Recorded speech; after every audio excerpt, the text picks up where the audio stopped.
जरा सोचिए, हजारों पेंगुइन का एक झुंड, सब एक ही दिशा में जा रहे हैं। सबको पता है कि उन्हें कहां पहुंचना है। सामने जिंदगी थी, पीछे ठंडी मौत। और तभी उस भीड़ में से एक पेंगुइन अचानक पीछे मुड़ जाता है और वो सबको छोड़कर उस रास्ते पर चल पड़ता है जहां कुछ भी नहीं है, ना खाना, ना पानी, ना कोई उम्मीद। वहां अगर कुछ है तो सिर्फ बर्फ, खामोशी और यकीनी मौत। अब सवाल यह है कि क्या वो पागल है, क्या वो टूट चुका है, या फिर वो कुछ ऐसा महसूस कर रहा है जिसे हम समझ नहीं पा रहे हैं। साल 2007 में रिलीज हुई एक डॉक्यूमेंट्री में ऐसा ही एक दृश्य दिखाया गया था। एक छोटा सा एडली पेंगुइन अपनी कॉलोनी से अलग होकर अंटार्कटिका के अंदरूनी पहाड़ों की तरफ चल पड़ता है। समंदर उसकी जिंदगी थी, वहीं पर उसका खाना था, वहीं उसका घर था। फिर भी उसने समंदर को छोड़ दिया। आज लगभग 2 दशक बाद जब वही क्लिप सोशल मीडिया पर वायरल हो रहा है तो लोग उसे डिप्रेशन से जोड़ रहे हैं। लोग कह रहे हैं कि वो पेंगुइन अकेले मरने जा रहा था। लेकिन क्या सच में ऐसा ही था, या सच्चाई इससे कहीं ज्यादा गहरी है? आज हम सिर्फ उस अकेले पेंगुइन की कहानी ही नहीं, बल्कि पूरे पेंगुइन की दुनिया का सच जानेंगे। और यकीन मानिए, ये कहानी आपको अंदर तक हिला देगी। अंटार्कटिका, जहां जिंदगी की कोई गुंजाइश नहीं है। दुनिया में अगर कोई जगह है जिसे मौत का घर कहा जाए तो वो है अंटार्कटिका। ये धरती का सबसे ठंडा, सबसे तेज हवाओं वाला और सबसे सूखा महाद्वीप है। यहाँ तापमान -60 डिग्री सेल्सियस तक गिर जाना आम बात है। कई बार ये -80 या 90 डिग्री तक भी पहुंच जाता है। इतनी ठंड में अगर इंसान बिना किसी सुरक्षा के यहाँ खड़ा हो जाए तो कुछ ही मिनटों में उसका शरीर जवाब दे देगा। यहाँ की हवाएं इतनी तेज चलती हैं कि वे किसी भी चीज को उड़ा सकती हैं। आप अगर उबलता हुआ पानी हवा में फेंक दें तो वो जमीन पर गिरने से पहले ही बर्फ बन जाएगा। यहाँ पेड़ नहीं उगते, घास नहीं उगती, मिट्टी भी नहीं है। यहाँ अगर कुछ है तो सिर्फ बर्फ है, जो हजारों किलोमीटर तक फैला है। तो फिर सवाल उठता है कि ऐसी जगह पर कोई जानवर अपना घर क्यों बनाएगा? तो इसका जवाब हमें पेंगुइन की मजबूरी में मिलता है। अंटार्कटिका की जमीन भले ही बंजर हो, लेकिन उसके आसपास का समंदर पेंगुइन के लिए जिंदगी से भरा हुआ है। वहां क्रिल नाम की छोटी झींगा जैसी मछलियां करोड़ों की संख्या में मौजूद हैं, और यही पेंगुइन का मुख्य भोजन होता है। लेकिन जहां खाना है वहीं खतरा भी है। समंदर में लेपर्ड सील जैसे शिकारी मौजूद हैं। किलर वेल जैसे विशाल जीव हमेशा घात लगाए बैठे रहते हैं। आसमान में स्कुआ जैसे पक्षी इनके अंडों पर नजर गड़ाए रहते हैं। पेंगुइन न तेज दौड़ सकता है और ना ही उड़ सकता है। जमीन पर वे बेहद असुरक्षित होते हैं, और अगर वे किसी सामान्य इलाके में रहते तो शायद उनका अस्तित्व ही खत्म हो जाता।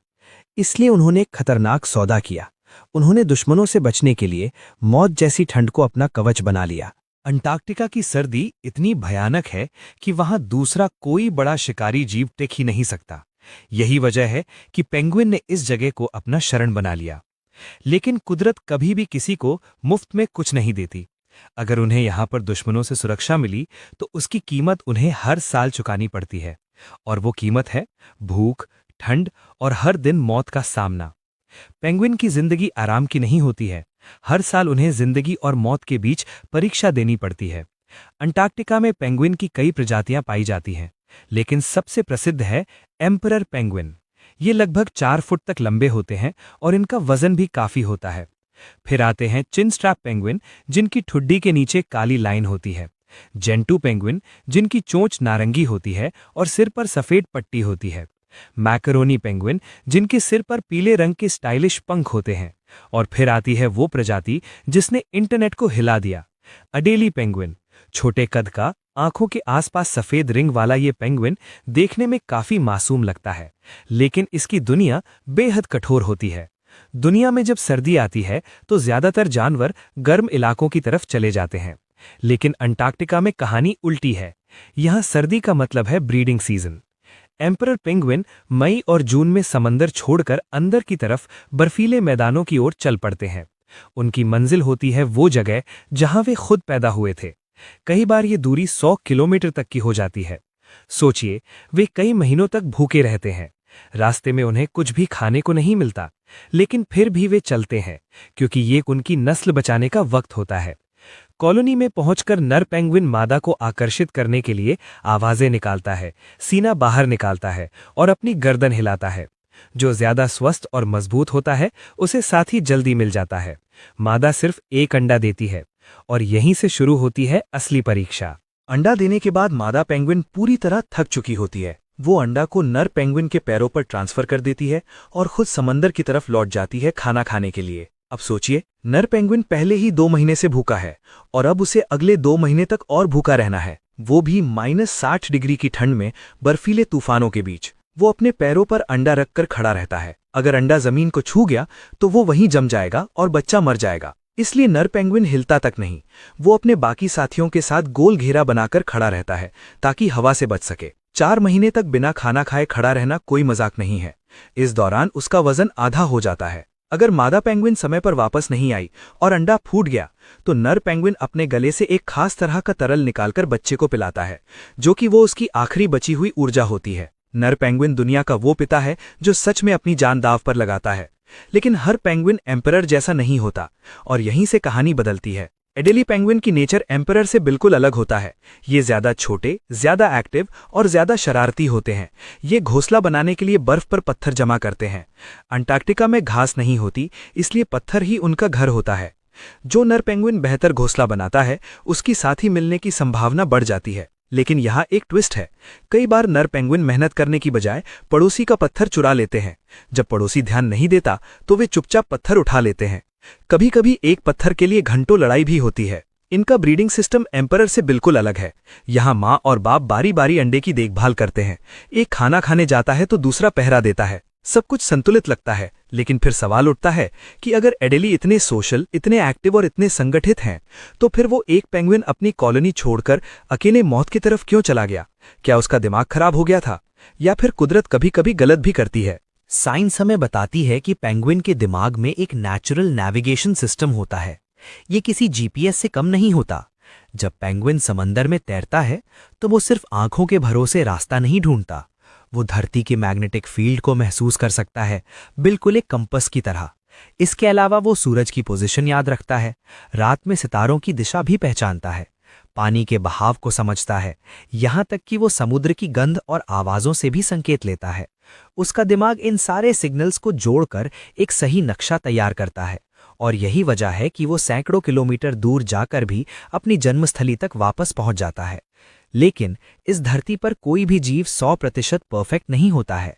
कभी कभी स्ट्रेस, भूख, थकान या दिमागी इन्फेक्शन इस नेविगेशन सिस्टम को गड़बड़ा सकता है। कुछ रिसर्च ये भी बताती हैं कि परजीवी यानी पैरासाइट दिमाग के व्यवहार को बदल सकता है।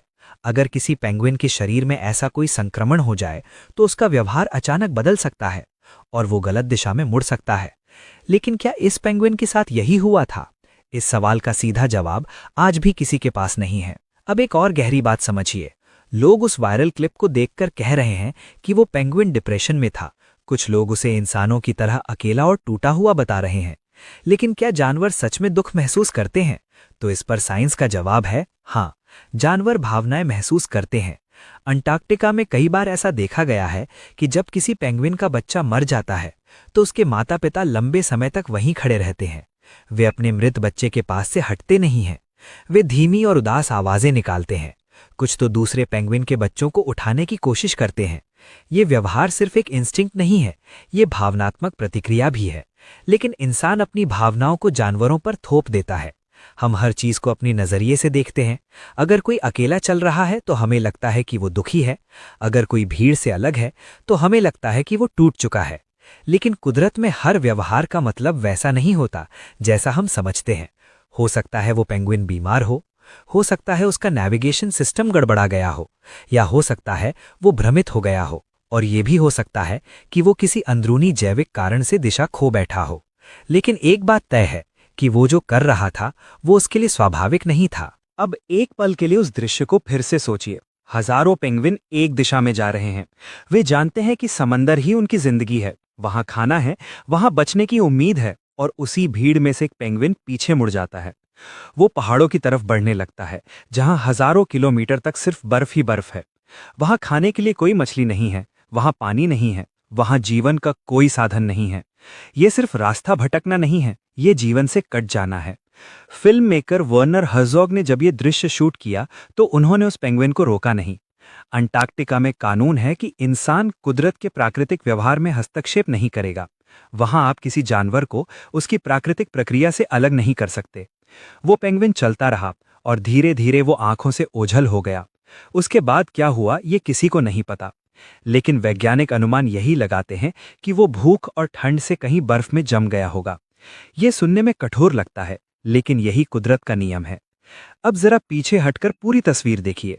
एक तरफ एम्परर पेंगुइन है जो 4 महीने तक भूखा रहकर अपने बच्चे की रक्षा करता है, जो -60 डिग्री में खड़ा रहता है। वो अपने शरीर की आखिरी ऊर्जा भी अपने बच्चे को दे देता है। दूसरी तरफ एडेली पेंगुइन है जो चालाक है, जो पत्थर चुराता है, वो अपने तरीके से जुगाड़ करता है। और फिर ये तीसरी तस्वीर, अकेला पेंगुइन जो भीड़ से अलग हो गया, जिसने गलत दिशा पकड़ ली, जिसने शायद अपनी ही प्रवृत्ति के खिलाफ कदम उठाया। कुदरत हमें 3 अलग अलग किरदार दिखाती है, त्याग, चालाकी और भटकाव। जिंदगी में भी यही 3 रास्ते होते हैं। कुछ लोग अपने परिवार के लिए त्याग करते हैं, कुछ लोग हालात के हिसाब से चतुराई दिखाते हैं, तो कुछ लोग अपनी दिशा खो बैठते हैं। लेकिन फर्क ये है कि इंसान के पास सोचने और बदलने की क्षमता है, पेंगुइन के पास नहीं। क्या वो पेंगुइन पागल था? ये सवाल आज भी इंटरनेट पर घूम रहा है। कुछ लोग कहते हैं कि वो मानसिक रूप से बीमार था, कुछ कहते हैं कि वो डिप्रेशन में था, तो कुछ कहते हैं कि वो किसी आंतरिक दर्द से गुजर रहा था। लेकिन सच्चाई ये है कि हम पूरी तरह नहीं जानते। जानवरों के दिमाग में भी केमिकल बदलाव होते हैं, हार्मोन बदलते हैं, न्यूरोलॉजिकल समस्याएं आती हैं। अगर कोई पेंगुइन बहुत ज्यादा भूखा हो, बहुत ज्यादा थका हो या उसके शरीर में कोई संक्रमण हो, तो उसका व्यवहार असामान्य हो सकता है। ये इंसानों में भी होता है, लेकिन फर्क ये है कि इंसान अपनी गलती सुधार सकता है, पेंगुइन नहीं। अगर उसका कंपास गड़बड़ा गया तो वो बस चलता रहेगा जब तक उसकी ताकत खत्म नहीं हो जाती।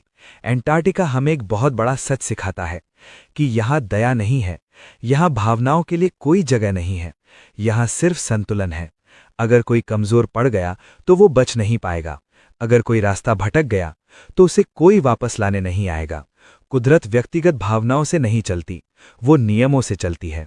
एम्परर पेंगुइन का बलिदान भी उसी नियम का हिस्सा है, अडेली की चालाकी भी उसी नियम का हिस्सा है, और उस अकेले पेंगुइन की मौत भी उसी नियम का हिस्सा है। ये सुनना कठिन है, लेकिन यही सच्चाई है। अब जरा सोचिए, करीब 20 साल पहले शूट किया हुआ एक छोटा सा दृश्य जो आज सोशल मीडिया पर लाखों लोगों को भावुक कर रहा है, क्योंकि हम उस पेंगुइन में खुद को देख रहे हैं। जब हम अकेले होते हैं तो हमें लगता है कि हम भीड़ से अलग हो गए हैं। जब हम दिशा खो देते हैं तो हमें लगता है कि हम भी किसी बर्फीले पहाड़ की तरफ बढ़ रहे हैं। लेकिन यहाँ एक फर्क समझना जरूरी है। उस पेंगुइन के पास विकल्प नहीं था, आपके पास है। वो अगर गलत दिशा में मुड़ गया तो वो वापस नहीं आ सका, आप आ सकते हैं। वो अगर भ्रमित हो गया तो वो मर जाएगा, लेकिन आप मदद मांग सकते हैं। उस अकेले पेंगुइन की कहानी दुखद है, लेकिन वो सिर्फ दुख की कहानी नहीं है। वो हमें 3 बातें सिखाती है। पहली बात, त्याग हमेशा दिखाई नहीं देता, लेकिन वो दुनिया को चलाता है। दूसरी बात, चतुराई और सहयोग भी जीवन का हिस्सा है। तीसरी बात, दिशा खोना खतरनाक है, लेकिन इंसान होने का मतलब है कि हम दिशा फिर से पा सकते हैं।